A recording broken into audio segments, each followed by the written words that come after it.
নমস্কাৰ প্ৰাইভেট আসাম কেৰিয়াৰৰ নতুন এটা ভিডিঅ'ত স্বাগতম জনাইছো চেনেলটো যদি প্ৰথমবাৰ আহিছে তেতিয়াহলে সাবস্ক্ৰাইব কৰি লব ৰেগুলাৰ জবৰ আপডেটসমূহ পাই থাকিবৰ কাৰণে আৰু আজি যিমানখিনি নতুন ভ্যাকেন্সি আহিছে মই ডিটেইলছবোৰ দেখুৱাই যাম চাই যাব আজি প্ৰথম যেটো ভ্যাকেন্সি আহিছে হেতু আপোনালোকৰ ৰেপুটেড ইলেক্ট্ৰিকেল কোম্পানী এটাৰ পৰা আহিছে ইয়াত আপোনালোকৰ মাৰ্কেটিং এক্সিকিউটিভ সেলছৰ ভ্যাকেন্সি হয় ইয়াত লোকেশন বহুত কিটা আছে আপোনালোকৰ নিজৰ লোকেশন কোনটো হয় হেতু চাই লব ইয়াতে থাকিব পাৰে তেজপুৰ ডিব্ৰুগড় লখিমপুৰ বঙাইগাঁও দুলিয়াজান কোকৰাঝাৰ নগাঁও জোৰহাট শিলচৰ শিলং ইটানগৰ এখিনি হয় লোকেশন তো আপোনালোকে যেটো লোকেশনৰ পৰা এপ্লাই কৰে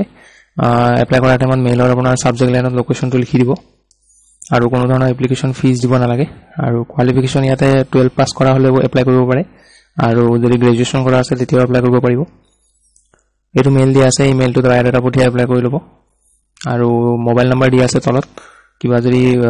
খুদিব লগা থাকে মোবাইল নম্বৰ কন্টাক্ট কৰি লব আৰু এটো এপ্লাই কৰাৰ লাষ্ট ডেট আপোনালোকৰ 16 এপ্ৰিল হ'ব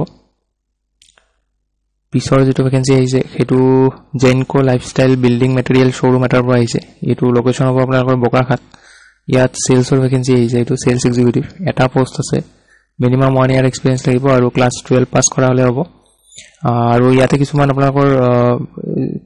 পইণ্ট দিয়া আছে এই পইণ্টবোৰ আপোনালোকে পঢ়ি যাব যেনে ধৰক আপোনালোকৰ ক্যান্ডিডেট যোন যদি কম্পিউটাৰ জানে তেতিয়াহলে আগতে প্ৰিফাৰেন্স দিব আৰু candidate with knowledge of tiles and sanitary where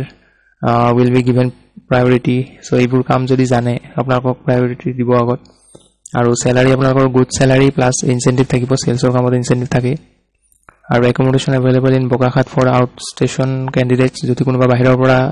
candidate apply কৰে তেওঁলোকক থকাটো দিয়া হ'ব কোম্পানী ফালৰ পৰা সো কোনোবা এপ্লাই কৰিব বিচাৰিলে ইয়াতে WhatsApp নম্বৰ দিয়া আছে WhatsAppত আপোনালোকে নিজৰ বায়োডাটাখন পঠিয়াই দিব পিছৰ যেটো ভ্যাকেন্সি এটো বৰ্মন মটৰছৰ পৰা আহিছে লোকেশন হ'ব নলবাৰী ভ্যাকেন্সি আছে মাৰ্কেটিং পাৰসন ইয়াতে আপোনালোকৰ ফিক্স স্যালাৰি থাকিব তাৰ লগতে হাই ইনসেন্টিভ থাকিব সেলছৰ কামত ইনসেন্টিভ থাকে মই সদায় কৈয়ে থাকো আপোনালোকে প্ৰডাক্টটো যিমান সেল কৰিব পাৰিব সেই সেলৰ বিনিময়ত আপোনালোকে কমিশন পাব কোনোবা এপ্লাই কৰিব বিচাৰিলে এই মোবাইল নম্বৰটো কন্টাক্ট কৰি লব বা এই নম্বৰটো যদি WhatsApp আছে ইয়াতে WhatsAppত বায়োডাটা পঠিয়াই এপ্লাই কৰি লব ইয়াত কোৱালিফিকেশন ইয়াতো ক্লাস 12 পাস কৰা হলে এপ্লাই কৰিব পাৰে মিনিমাম পিছৰ যেটো ভ্যাকেন্সি হেতু ভবানী মাৰ্কেটিং প্ৰাইভেট লিমিটেডৰ পৰা আহিছে ইয়াত ফেকাল্টি ভ্যাকেন্সি হয় LOT হাৰ্ডওয়্যাৰ এনালাইষ্ট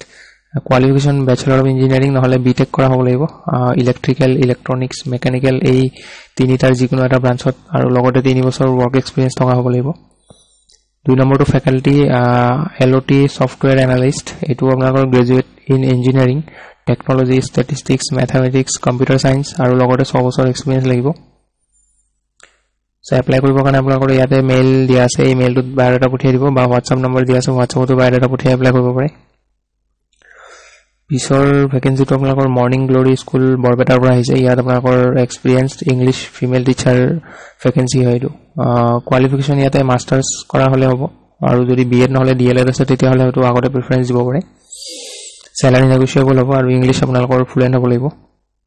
ইয়াতে WhatsApp নম্বৰ দিয়া আছে আৰু ইয়াতে মেইল দিয়া আছে আপোনালোকে এপ্লাই কৰি লব পিছৰ ভ্যাকেন্সিটো আপোনালোকৰ সাৰ্ভিস ইঞ্জিনিয়াৰৰ ভ্যাকেন্সি হয় আৰু উইথ এক্সপেৰিয়েন্স লাগিব এক্সপেৰিয়েন্স ইন কম্পিউটাৰ হাৰ্ডওয়্যাৰ নলেজ কম্পিউটাৰৰ যিখিনি হাৰ্ডওয়্যাৰ হয় সেইখিনি আপোনালোকৰ নলেজ থাকিব লাগিব ভালকে ফ্ৰেছাৰ টু 4 ইয়াৰ এক্সপেৰিয়েন্স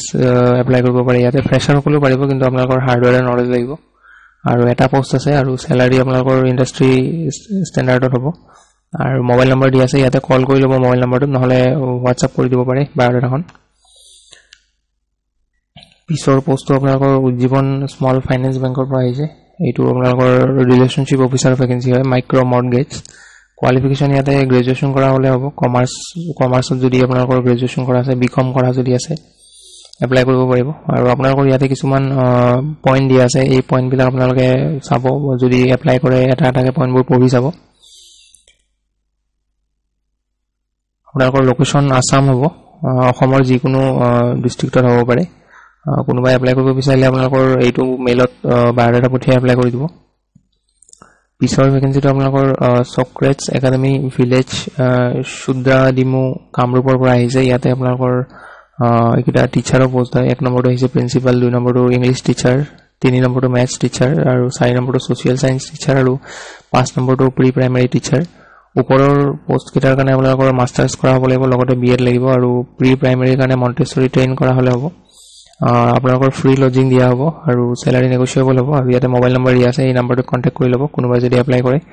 বা কোৱালিফিকেশন ৰিলেটেড কিবা যদি কোৱেৰি থাকে এই নম্বৰটোত কন্টাক্ট কৰি ল'ব পিছৰ ভেকেন্সিটো আপোনালোকৰ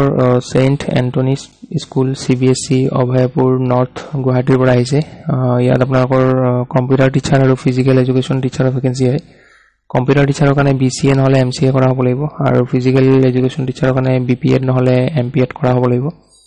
আপোনালোকৰ লাষ্ট ডেট হ'ব ইয়াতে 15 এপ্ৰিল আৰু এটো মেইল দিয়া আছে মেইলত বায়ডাটা পঠিয়াব পাৰে বা মোবাইল নম্বৰ দিয়া আছে দুটাকৈ আপোনালোকে মোবাইল নম্বৰত কন্টাক্ট কৰি ল'ব পাৰে সো আজি ভেকেন্সি এখিনি আছিল লগ পাম পুনৰ এটা নতুন ভিডিঅত নতুন ভেকেন্সি লৈ আহিম সো আজিলৈ এখিনি আছিল ধন্যবাদ